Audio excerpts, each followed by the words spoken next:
క్రీస్తునందు ప్రియులారా, యేసుక్రీస్తు నామములో మీ అందరికీ శుభాలు తెలియచేస్తున్నాం. క్రీస్తు రాకడ ధ్వని శాంతి ఆదరణ సందేశాలు అను టీవీ కార్యక్రమం కొరకు ప్రేమతో మిమ్మల్ని ఆహ్వానిస్తున్నాం. మీరు మీ విలువైన సమయాన్ని కేటాయించుకొని మా కార్యక్రమాలు చూస్తున్నందుకు మీకు కృతజ్ఞతలు. ఈ కార్యక్రమాలు మీ ఆత్మీయ ప్రయోజనమునికి ఎంతో సహాయపడుతున్నవని నమ్ముతున్నాం.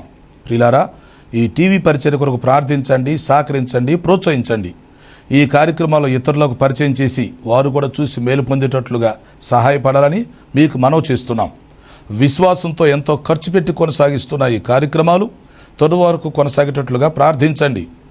దేవుడి మిమ్మలను ప్రేరేపిస్తే మీరు కూడా ఒక కార్యక్రమానికి స్పాన్సర్ చేసి ఈ పరిచర్యలో పాలిభాగస్తులు కావాలని ప్రేమతో మీకు మనవి చేస్తున్నాం.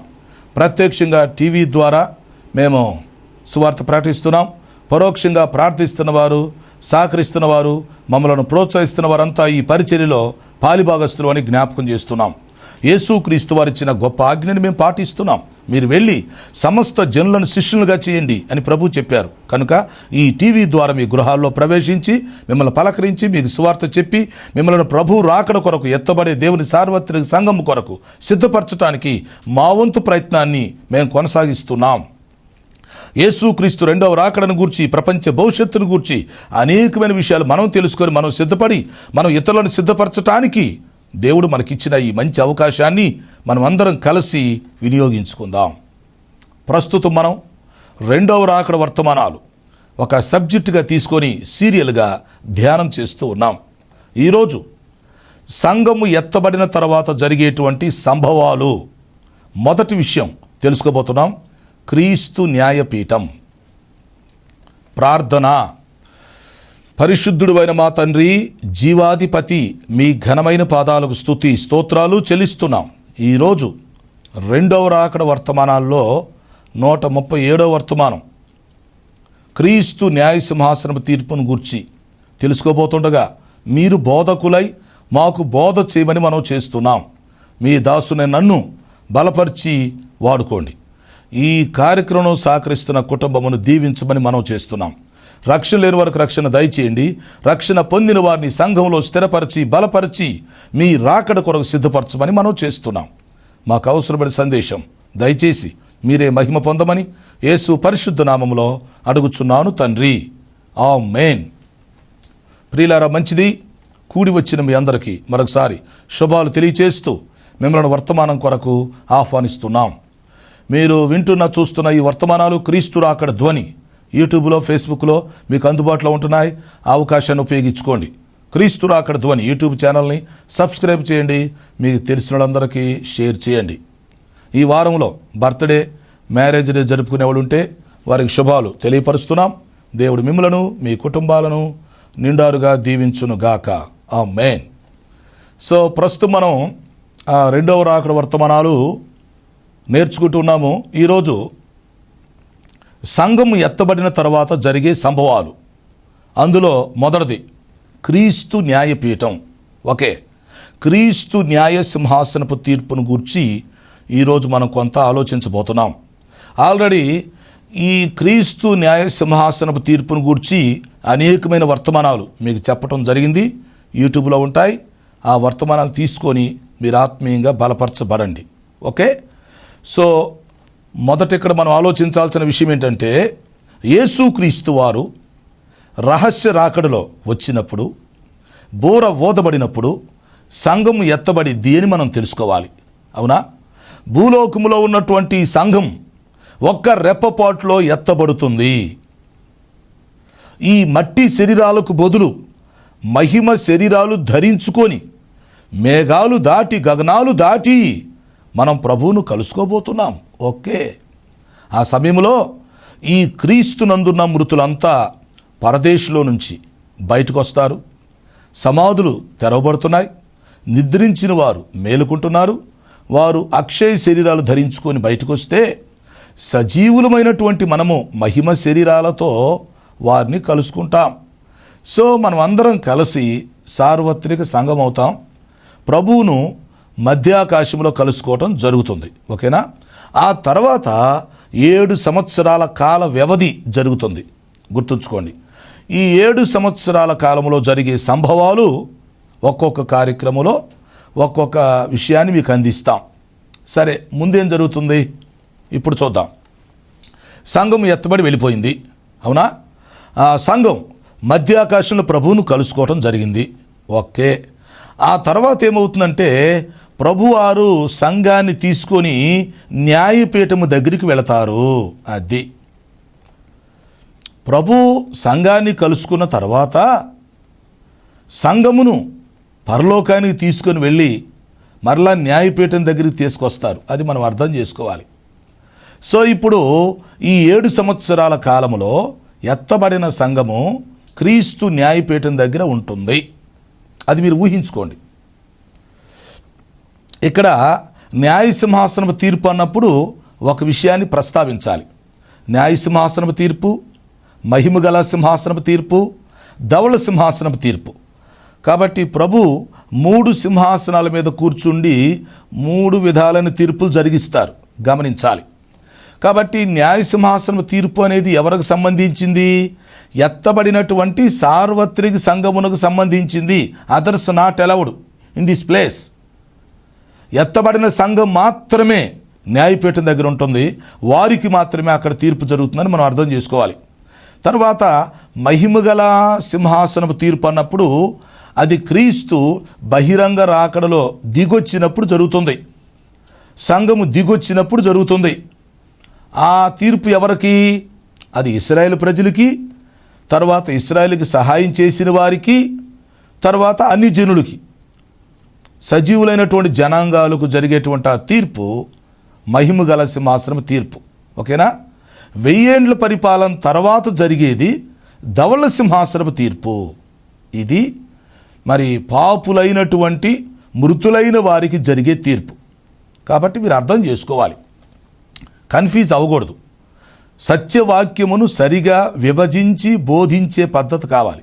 అందువల్ల న్యాయసింహాసనం వేరు, మహిమగల సింహాసనం వేరు, ధవళ సింహాసనం వేరు. గుర్తుంచుకోండి. సంఘము ఎత్తబడిన తర్వాత మధ్యాకాశములో సంఘమునకు జరిగే తీర్పుని న్యాయసింహాసనం తీర్పు అంటాం. ఓకేనా? మరి బహిరంగ రాకడలో సంఘము దిగొచ్చిన తర్వాత 1000 ఏండ్ల పరిపాలనకు ముందు జరిగేది మహిమగల సింహాసనం తీర్పు. 1000 ఏండ్ల పరిపాలన తర్వాత జరిగేది ధవళ సింహాసనం తీర్పు. ఇది గుర్తుపెట్టుకోండి. ఓకే, కాబట్టి ఇప్పుడు సంఘము ఎత్తబడిన తర్వాత 7 సంవత్సరాలు ప్రత్యేక కాలం జరుగుతుంది. ఆ సమయంలో కొన్ని సంభవాలు వస్తున్నాయి. ఒకటేంటి? ఎత్తబడిన సంఘాన్ని ప్రభు మధ్యాకాశంలో నుండి న్యాయపీఠం దగ్గరికి తీసుకొని వెళ్ళి అక్కడ తీర్పు తీరుస్తాడు. అది. సో దీన్ని మనం ఎట్లా ఊహించుకోవాలి? యేసుక్రీస్తు వారు న్యాయ సింహాసనం మీద కూర్చున్నారు. అది 100% సార్వత్రిక సంఘమునకు సంపూర్ణంగా ఎక్కడ న్యాయం జరిగిద్ది అని మనం అర్థం చేసుకోవాలి. ఈ తీర్పు దగ్గర సార్వత్రిక సంఘం నిలబడుతుంది. క్రీస్తునందున్న మృతులు మొదటి వరుసలో ఉంటున్నారు, క్రీస్తునందున్న సజీవులు 2వ వరుసలో ఉంటున్నారు. అందరికీ న్యాయం జరుగుతుంది. ఇక్కడ భూలోకంలో మనకు న్యాయం జరగకపోవచ్చు, అవునా? ఎందుకు? భూలోకంలో స్వార్థం ఉంది కాబట్టి, తర్వాత పక్షపాత వైఖరి ఉంది గనక, తర్వాత అవినీతి ఉంది గనక, అక్రమం ఉంది గనక ఇక్కడ మనకు న్యాయం జరగకపోవచ్చు. ఒకటి గుర్తుపెట్టుకోవాలి. సేవకులు, విశ్వాసులు, నాయకులు, సంఘ పెద్దలు, పరిచారికులు, స్త్రీలు, పురుషులు, యవనస్తులు, చిన్నోళ్ళు, పెద్దోళ్ళు, కొత్తోళ్ళు, పాతోళ్ళు అందరూ గుర్తుపెట్టుకోవాలి. మనము న్యాయపీఠము దగ్గర నిలబడినప్పుడు 100% ఖచ్చితంగా మనకు న్యాయం జరిగిద్ది. అది అప్పుడు మనకు ఆశ్చర్యం కలిగిద్ది, ఆనందం కలుగుతుంది. ఏంటి? భూలోకములో ప్రతి చిన్న విషయానికి కూడా ఇక్కడ నాకు న్యాయం జరిగిందే, అక్కడ న్యాయం జరగలేదు, ఎక్కడ న్యాయం జరిగింది అని మనం ఆనందంతో ఆశ్చర్యపోతాం. కాబట్టి న్యాయపీఠం దగ్గర మొదటి వరుసలో క్రీస్తునందు మృతులుంటే 2వ వరుసలో క్రీస్తునందు సజీవులు ఉంటారు. 2 వరుసలో. ఓకేనా? తర్వాత ఒక్కొక్క వరుసలో ఉన్నవాళ్ళు 2 సార్లు వచ్చి న్యాయపీఠం దగ్గర నిలబడతారు. ఎందుకు? మొదటిసారేమో దేవునికి లెక్క అప్పగించటానికి. మనలో ప్రతివాడు తాను శరీరముతో జీవించిన జీవితాన్ని బట్టి దేవునికి లెక్క అప్పగించాలి. అది మంచిదైనా సరే చెడ్డదైనా సరే మనందరం న్యాయపీఠం దగ్గర నిలబడినప్పుడు ఈ మానవ జన్మలో ఈ శరీరముతో మనం చేసిన కార్యములను బట్టి దేవుడికి లెక్క అప్పగించాలి. కొరింథీయులకు రాసిన 2వ పత్రిక 5:10 చూడండి. అలాగే రోమాపత్రిక 2:6 చూడండి. ప్రకటన గ్రంథం 22:12 చూడండి. సో ఈ విషయాలు బట్టి ఆలోచిస్తే మనము లెక్క అప్పగించడానికి ఆయన దగ్గరికి వెళ్ళాల్సిందే. మరి ఆ లెక్క అప్పగించేటప్పుడు మనం తల ఎత్తుకుంటామా తల దించుకుంటామా అర్థం చేసుకోవాలి. కనుక ఈ లోకంలో మనం జీవిస్తున్నప్పుడు మనం రక్షించబడినప్పటి నుంచి మరణించేంత వరకు లేక రాకడొచ్చేంత వరకు మన జీవిత కాలమును గూర్చి మనం శరీరముతో జీవించిన జీవితాన్ని గూర్చి అది మంచిదైనా చెడ్డదైనా దేవునికి లెక్క అప్పగించాలనే విషయాన్ని మనం గుర్తుంచుకోవాలి. ప్రతిరోజు మనం నిద్రలేసినప్పుడు అర్థం చేసుకోవాలి. మన మనస్సాక్షిని బట్టి ఆలోచించుకోవాలి. వాక్యానుసారంగా జీవించాలి. పరిశుద్ధ ఆత్మ నడిపింపుతో నడవాలి. ఏంటి, ఒకరోజు నేను దేవుడికి లెక్క అప్పగించాలి అనేటువంటి ఆలోచన మనం కలిగి ఉండాలి. కాబట్టి న్యాయపీఠము దగ్గర 2 సార్లు మనం నిలబడతాం. మొదటిసారి మన జీవితమును గూర్చి దేవునికి లెక్క అప్పగించటానికి నిలబడతాం. ప్రతివారు ఎవరి జీవితమును గూర్చి వారు దేవునికి లెక్క అప్పగిస్తారు. ఒకరిని గూర్చి ఒకరు లెక్క అప్పగించాల్సిన పని లేదు. అర్థమైందా? అందుకే ఫిలిప్పీ పత్రిక 2:12 ఏం చెప్పాడు? ఫిలిప్పీ పత్రిక 2:12 భయముతోనూ వణుకుతోనూ మీ సొంత రక్షణ కొనసాగించుకోండి అన్నాడు. కారణం ఏంటి? నా జీవితాన్ని గురించి నేను బాధ్యుడిని అవుతాను కానీ నా జీవితమును గూర్చి ఇతరులు బాధ్యులు కారు. అలాగే ఇతరుల జీవితమును గూర్చి నేను బాధ్యుడను కాను. ఇప్పుడు రక్షణ అనేది వ్యక్తిగతమైంది, అలాగే తీర్పు అనేది కూడా వ్యక్తిగతమైనదే. అందువల్ల ఎవరి జీవితాన్ని గురించి వారు ఒకరోజు దేవునికి ఖచ్చితంగా లెక్క అప్పగించాలి. మొదటి వరుసలో లెక్కలు అప్పగించటం. 2వ వరుసలోకి వచ్చేసరికి అంటే 2వసారి మనం నిలబడినప్పుడు దేవుడు మనకిచ్చే ప్రతిఫలాలు ఇవ్వబడతాయి. మొదటిసారి లెక్క అప్పగించి వస్తాం. 2వ రౌండ్లో దేవుడు మనల్ని పేర్లు పెట్టి పిలిచి మనకు ప్రతిఫలం ఇస్తాడు. అక్కడ మనకి మెప్పు కలుగుతుంది, ఘనత కలుగుతుంది. ఏంటి, అక్కడ మనకి కిరీటాలు వస్తాయి, మనకి బహుమానాలు వస్తాయి, రకరకాల వస్త్రాలు వస్తాయి, ఏంటి నివాసాలు వస్తాయి, పదవులు వస్తాయి. కొంతమందికి అయితే నిరుత్సాహ స్థితి వస్తుంది. అది కూడా ప్రతిఫలం కిందే తీసుకోవాలి. నిరుత్సాహ స్థితి అంటే ఏంటి? దాని అర్థం ఏంటంటే ఆ వ్యక్తి వరకు తన ఆత్మను రక్షించుకోగలుగుతాడు. అగ్ని కొరివిని బయటికి లాగినట్టుగా తన మటుకు తాను రక్షించుకోగలుగుతాడు కానీ అతనికి బహుమానం ఉండదు. ఎందుకంటే రక్షించబడిన తర్వాత ఇష్టానుసారంగా పిచ్చి వేషాలు ఇస్తే, రక్షించబడిన తర్వాత ఇష్టానుసారంగా చెత్త పనులు చేసామనుకోండి, చివరికి ఏమవుతుందిరా అంటే ఆ రక్షణ మాత్రం నిలబడుతుంది. రక్షించబడినటువంటి లిస్టులో ఉంటాం, బహుమానాల లిస్టులో శూన్యం. సో మన తోటి వాళ్ళంతా బహుమానాలు తీసుకుంటా ఉన్నప్పుడు మనకి ఏ బహుమానం లేకపోతే, ఏ కిరీటం లేకపోతే అది ఎంత బాధాకరంగా భయంకరంగా దుస్థితిగా ఉంటుందో మనం ఊహించుకోవాలి. కాబట్టి న్యాయపీఠం దగ్గర మనం నిలబడతాం. 2 సార్లు నిలబడతాం. మొదటిసారి ఏమో మన జీవితాన్ని గురించి దేవునికి లెక్క అప్పగిస్తాము. 2వసారి ఏమో దేవుడిచ్చేటువంటి ప్రతిఫలం తీసుకుంటాం. ఏంటి, కొన్ని లక్షల కోట్ల మంది ప్రజలు ఎదుట దేవుడు మన పేరు పెట్టి పిలిచినప్పుడు మనం నడుచుకుంటూ వస్తుంటే అందరూ మనల్ని చూస్తుంటే ఎలా ఉండిద్దో ఊహించండి. దేవుడే మనల్ని ప్రశంసిస్తూ ఉంటే, పొగుడుతూ ఉంటే, అవునా, రాజుగారి తల మీద కిరీటం పెట్టినట్లుగా దేవుడే న్యాయపీఠము దగ్గర మన తలల మీద కిరీటం పెడతా ఉంటే ఎలా ఉంటుందో కదా. దేవుడు అక్కడ మనకి పదవులు నిర్ణయిస్తే ఆ పదవులు ఎలా ఉంటాయో, దేవుడు మనకు నివాస స్థలాలు నిర్ణయిస్తే అవి ఎలా ఉంటాయో ఇదంతా ఆలోచిస్తున్నామా? కాబట్టి ప్రియులారా, రక్షణ పొందిన ప్రతి వ్యక్తి కూడా గమనించుకోవాలి, దేవునికి లెక్క అప్పగించుకోవాలి, తర్వాత దేవుడి దగ్గర నుంచి ప్రతిఫలం కూడా తీసుకోవాలి. అయితే కొంతమంది ప్రశ్న ఏంటంటే, ఆల్రెడీ మనం రక్షించబడ్డాం కదా, ఎత్తబడే సంఘంలోకి వెళ్ళిపోయాం కదా, మళ్ళీ మనకు తీర్పు ఎందుకు సార్ అని. అవును, అది వాస్తవమే. మనకు అక్కడ జరుగుతుంది వాస్తవానికి తీర్పు కాదు. అంటే తీర్పు అని చెప్తున్నాం, అది తీర్పు కాదు, అది బహుమతుల ప్రధాన కూటం. అంటే తీర్పులో నిలబడినట్టుగానే ఉంటుంది. అక్కడ ఎవరు నరకానికి వెళ్ళరు, అందరూ పరలోకానికి వెళ్ళేవాళ్లే. అర్థమైందా? అయితే ఆ తీర్పులో బహుమతుల ప్రధాన కూటం జరుగుతుందన్నమాట. అందుకే దాన్ని న్యాయపీఠం అన్నారు. వాస్తవానికి రక్షించబడినటువంటి మనకి తీర్పు ఉండదు. మనకు జరగాల్సిన తీర్పు ఏదో బ్రతికున్నప్పుడే జరిగిద్ది, చచ్చిపోయినాక మళ్ళీ తీర్పు జరగదు. ఎందుకంటే మనం ఎప్పుడైతే రక్షించబడ్డామో మనకు జరగవలసిన తీర్పు అంతా యేసు ప్రభువే పొందేశాడు, అయిపోయింది. కాబట్టి ప్రత్యేకంగా మళ్ళీ మనకేం తీర్పు ఉండదు. అయితే ఇప్పుడు ఈ తీర్పు ఏంటి? ఇది దేవుడికి లెక్కప్పగిచ్చే తీర్పు. అది ఎవరి జీవితమును గూర్చి దేవునికి వారు లెక్కప్పగించాలి, ఎవరికి రావాల్సిన ప్రతిఫలం వాళ్ళు తీసుకోవాలి. ఇక్కడ ఒక విషయాన్ని గమనించండి. యోహాను సువార్త 5:24, యోహాను సువార్త 5:24, నా మాట విని నన్ను పంపిన వాని యందు విశ్వాసముంచువాడు నిత్యజీవం గలవాడు, వాడు తీర్పులోనికి రాక మరణములో నుంచి జీవములోనికి దాటి ఉన్నాడు. అది సంగతి. కాబట్టి ఇప్పుడు మనం రక్షించబడిన తర్వాత, దేవుని సంఘంలో మనం చేర్చబడిన తర్వాత, ఇంకా బ్రతికుండగా మనకు పడాల్సిన శిక్షలు మొత్తం ఇక్కడే పడతాయి. యేసుక్రీస్తే మన తీర్పు పొందుతున్నాడు. చనిపోయినాక మనకు తీర్పు ఏమి ఉండదు. చనిపోయినాక మనకు ఉండేది ఏంటంటే ప్రతిఫలం, బహుమతులు ప్రధాన కూటంలో పాల్గొంటాం.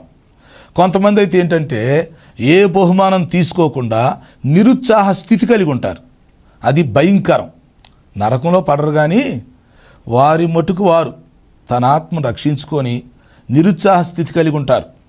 కొరింథీయులకు రాసిన మొదటి పత్రిక 3వ అధ్యాయం 11 నుంచి 15 వరకు చూడండి.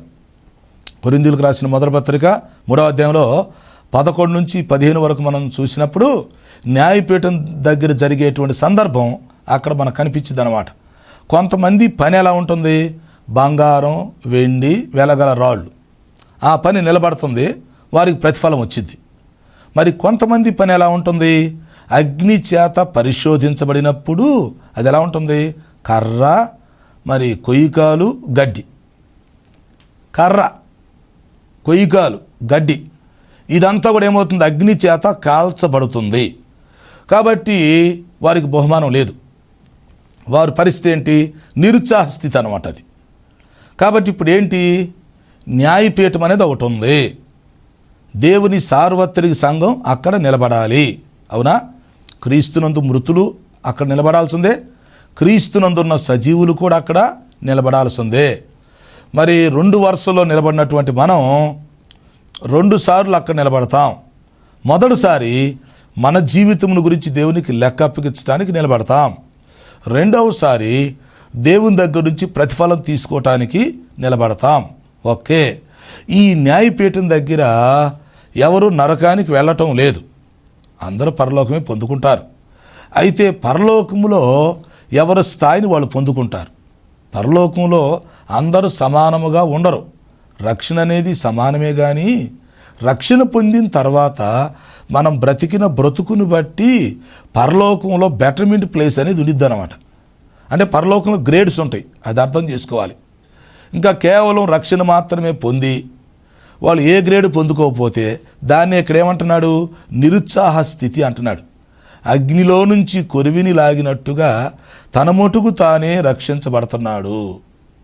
అతనికి ఏ ప్రతిఫలం కూడా ఉండలేదు. కారణం ఏంటి? అతని యొక్క జీవితం, అతని యొక్క పనులు ఎలా ఉన్నాయి? ఈ కొయ్యకాలు, మరి కర్ర, గడ్డిలాగా ఉన్నాయి అన్నమాట. అందుకని అగ్ని చేత పరిశోధించబడినప్పుడు అది కాలిపోయింది. కనుక ఇక్కడ అగ్ని చేత పరిశోధించబడటం అనగా న్యాయపీఠం దగ్గర నిలబడటం అని అర్థం చేసుకోవాలి. కనుక ప్రియులారా, ఈ లోకంలో మనం రక్షించబడటం అనేది చాలా సంతోషం. ఎందుకంటే రక్షించబడిన తర్వాత ఏమవుతుంది? మనకు జరగవలసిన తీర్పు అంతా యేసుక్రీస్తే పొందుతున్నాడు.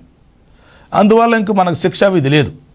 రోమాపత్రిక 8:1 చెప్పినట్టుగా ఇప్పుడు క్రీస్తునందున్న వారికి ఏ శిక్షా విధి లేదు. కనుక రక్షణ పొందిన వారికి మరణం తర్వాత ఈ శిక్ష, శాపం, తీర్పు, ఏంటి మరణం, నరకం ఇవన్నీ ఉండవేక. అయితే బ్రతికున్నప్పుడు ఏం జరుగుతుందంటే మనం రక్షణ పొందిన తర్వాత చేస్తున్నటువంటి తప్పులకి బ్రతికున్నప్పుడే వాటి శిక్ష మనం అనుభవిస్తాం. అది గుర్తుంచుకోవాలి. అయితే రక్షణ పొందకపోతే వారి పరిస్థితి ఏంటంటే వారు ఇక్కడ శిక్ష అనుభవిస్తారు, మరణించిన తర్వాత కూడా నిత్య శిక్ష అనుభవిస్తారు. ఒక వ్యక్తి రక్షణ పొందకుండా ఉంటే ఆ వ్యక్తి ఎత్తబడే సంఘంలోకి రాడు, అవునా? అందువల్ల న్యాయపీఠం దగ్గరికి వచ్చే పరిస్థితి లేదు. ఇంకా అతను బహుమానాలు లేవు. అతడు జీవించిన జీవితాన్ని బట్టి ఎక్కడ కూడా శిక్ష అనుభవిస్తాడు, శాపాన్ని ఇక్కడ అనుభవిస్తాడు. అతడు అనుభవించడమే కాదు, అతడు చేసిన పనులు బట్టి కొన్నిసార్లు అతని పిల్లలు కూడా ఇక్కడ శాపం అనుభవించాల్సిన పరిస్థితి వస్తుంది. అంతేకాదు మరణించిన తర్వాత కూడా నిత్య శిక్షనే మనం అనుభవిస్తాం. సో ఇదంతా ఆలోచిస్తే మనకేమర్థమవుతుందంటే రహస్య రాకడలో సంఘము ఎత్తబడిన తరువాత 7 సంవత్సరాల కాలం సంభవించును. ఈ 7 సంవత్సరాల కాలంలో అనేకమైన విషయాలు జరుగుతాయి. ఒక్కొక్క విషయాన్ని గురించి ఒక్కొక్క వర్తమానం మీకు అందిస్తాం. క్రమంగా వినటానికి ప్రయత్నం చేయండి, సీరియస్గా తీసుకోండి, ఇంట్రెస్ట్గా తీసుకోండి, డౌట్స్ ఉంటే క్లియర్ చేసుకోండి. ఎందుకంటే అంచె దినాల్లో దేవుని పిల్లలకి మంచి అవగాహన కావాలి. కాబట్టి 7 సంవత్సరాల కాలంలో మొదట జరుగుతుంది ఏంటిది? క్రీస్తు న్యాయసింహాసనపు తీర్పు. అది యేసుక్రీస్తు వారు మరి న్యాయపీఠం మీద కూర్చుంటున్నాడు, 100% న్యాయం జరిగిస్తాడు. అందుకని వాక్యంలో ఏముందంటే యెహోవా అన్యాయము చేయుట అసంభవం. దేవుడు అన్యాయం చేయటం అనేది అసంభవం, అసాధ్యం. దేవుడు న్యాయవంతుడు, దేవునికి స్వార్థం ఉండదు, దేవుడు పక్షిపాతి కాడు, దేవుని దగ్గర భేదాభిప్రాయాలు ఉండవు. ఇంకా చెప్పాలంటే నువ్వు అనుకున్న దానికంటే ఇంకా నీకు ఎక్కువ న్యాయం జరగవచ్చు. కొన్నిసార్లు కొన్ని విషయాలు నువ్వు పట్టించుకోకపోవచ్చు. దేవుడు చిన్న చిన్న విషయాలు కూడా పరిగణలో తీసుకుంటాడు, ఆయన నీకు న్యాయం చేస్తాడు. ఉదాహరణకి ఏమన్నాడు? గిన్నెడు చన్నీళ్లు మాత్రం తాగనిచ్చిన ఎడల వారి ప్రతిఫలం పోగొట్టుకోరని చెప్పాడు. అంటే ఒక వ్యక్తికి మనం ఒక గ్లాసు మంచినీళ్ళు ఇచ్చామనుకోండి, దేవుడు అది ప్రతిఫలంగా ఇస్తున్నాడుగా. ఒక వ్యక్తికి మనం భోజనం పెట్టాం, ఒక వ్యక్తికి మనం వస్త్రాలు ఇచ్చాం, అంతేనా? ఒక వ్యక్తికి మనం ఒక కరపత్రిక ఇచ్చాం, లేకపోతే ఒక వ్యక్తి కోసం మనం కష్టపడ్డాం, శ్రమించాం, త్యాగం చేశాం. ఎస్, దేవుడు ఏది మర్చిపోవట్లేదు. కొన్నిసార్లు మనం మర్చిపోవచ్చు, కొన్నిసార్లు మనం చేసిన పనులే మనం గుర్తించకపోవచ్చు. ఇదేముందలే చిన్నదేగా అనుకోవచ్చు. కానీ దేవుడు మనం చేసిన ప్రతిదీ కూడా లెక్కలోకి తీసుకుంటాడు. అది మంచిదైనా సరే, చెడ్డదైనా సరే, అది చిన్నదైనా సరే, పెద్దదైనా సరే, అది బహిరంగంగా జరిగినా సరే, రహస్యంగా జరిగినా సరే, అది వ్యక్తిగతంగా జరిగినా సరే, సామూహికంగా జరిగినా సరే. ఎస్, మన జీవితంలో జరుగుతున్న ప్రతిదీ కూడా దేవుడు పరిగణలో తీసుకుంటాడని మనం అర్థం చేసుకోవాలి. ఇప్పుడు ఈ మధ్య ఏం చేస్తున్నారు? మరి అక్కడక్కడ సీసీ కెమెరాలు పెడుతున్నారు, ఇళ్ళ దగ్గర పెడుతున్నారు, చర్చెస్లో పెడుతున్నారు, సెంటర్లో పెడుతున్నారు, అవునా? మరి సీసీ కెమెరా ఏం చేస్తుంది? ఒక వ్యక్తి యొక్క అన్ని విషయాలు పరిగణలో తీసుకుంటుందిగా, మంచి కానీ చెడ్డ కానీ అన్ని తీసుకుంటుందిగా. అంతే. న్యాయపీఠం దగ్గర నిలబడినప్పుడు దేవుడు మన జీవితాన్ని గురించి మనం లెక్క అప్పగించమని అడుగుతాడు. అప్పుడు మనం లెక్క అప్పగించాలి. ఒకవేళ మనం సరిగా చెప్పకపోవచ్చు, అప్పుడు ఏమైంది? దేవుడు నీ జీవితం మొత్తాన్ని ఒక సినిమాలాగా తీసి ఆ రీలు నీకు చూపించాడు అనుకోని పరిస్థితి ఎలా ఉండిద్ది? అసలు నీ జీవిత సినిమా నువ్వు చూడగలవా? వేరే వాళ్ళ జీవిత సినిమాలు నువ్వు బాగా చూస్తావు, కానీ నీ జీవితమే ఒక సినిమా అయితే నీ సినిమా నువ్వు చూసి అసహించుకుంటావు, తెలుసా? అంటే నీ జీవితాన్ని నువ్వే చూసి అసహించుకుంటావు, నీ జీవితాన్ని ఎవరో చూడకూడదని నువ్వు కోరుకుంటావు. అర్థం చేసుకోండి.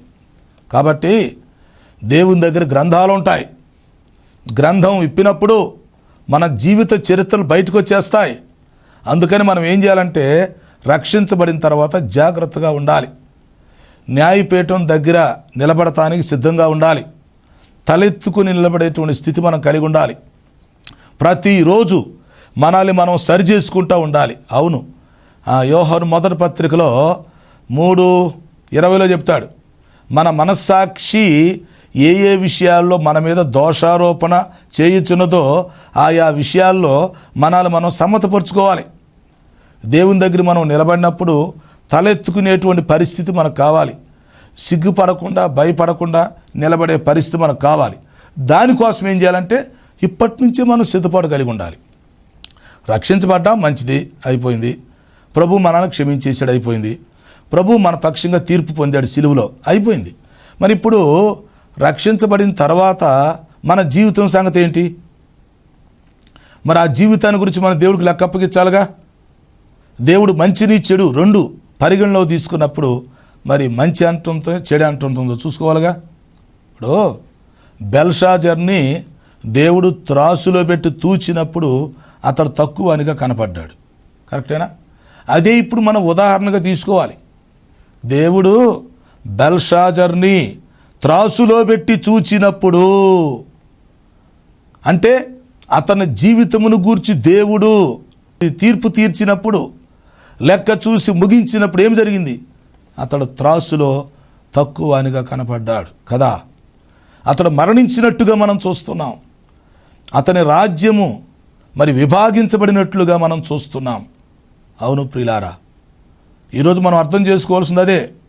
న్యాయపీఠం దగ్గర నిలబడినప్పుడు మన వ్యక్తిగత జీవితాన్ని గురించి మనం దేవునికి లెక్క అప్పగించాలి. గతంలో మీకు న్యాయపీఠాన్ని గురించి కొన్ని వర్తమానాలు అందించాం. ఆ వర్తమానాలు సేవ్ అయి ఉంటాయి, వాటిని ఒకసారి మీరు చూడండి, ఉపయోగించుకోండి. కాబట్టి ప్రతి వ్యక్తి, ముఖ్యంగా సార్వత్రిక సంఘం రెండవ రాకడలో ఎత్తబడిన తర్వాత, మధ్యాకాశంలో ప్రభువును కలుసుకున్న తర్వాత, ఆ 7 సంవత్సరాల కాలంలో న్యాయపీఠము దగ్గర నిలబడి దేవునికి లెక్క అప్పగించుట, అలాగే ప్రతిఫలం పొందుకోవటం జరుగుతుంది. కొంతమంది అయితే రక్షించబడటం మాత్రమే జరుగుతుంది, కానీ ఏ ప్రతిఫలం లేక నిరుత్సాహ స్థితిని కలిగి ఉంటారు. ఓకేనా? 7 సంవత్సరాల కాలం గడిచిన తర్వాత మరి ప్రభు సంఘమును పెండ్లి కుమార్తెగా స్వీకరించి వెంట పెట్టుకొని భూమి మీదకు దిగొస్తాడు. అది సంగతి. యేసుక్రీస్తు వారు ఎత్తబడిన సంఘమును పెండ్లి కుమార్తెగా స్వీకరించబోతున్నాడు. ఎత్తబడిన సంఘమును తన శరీరముగా తీసుకోబోతున్నాడు. అది ఆ విధంగా మరి సంఘాన్ని స్వీకరించిన తర్వాత సంఘాన్ని వెంటబెట్టుకొని ఆయన బహిరంగ రాకలో దిగొస్తాడు.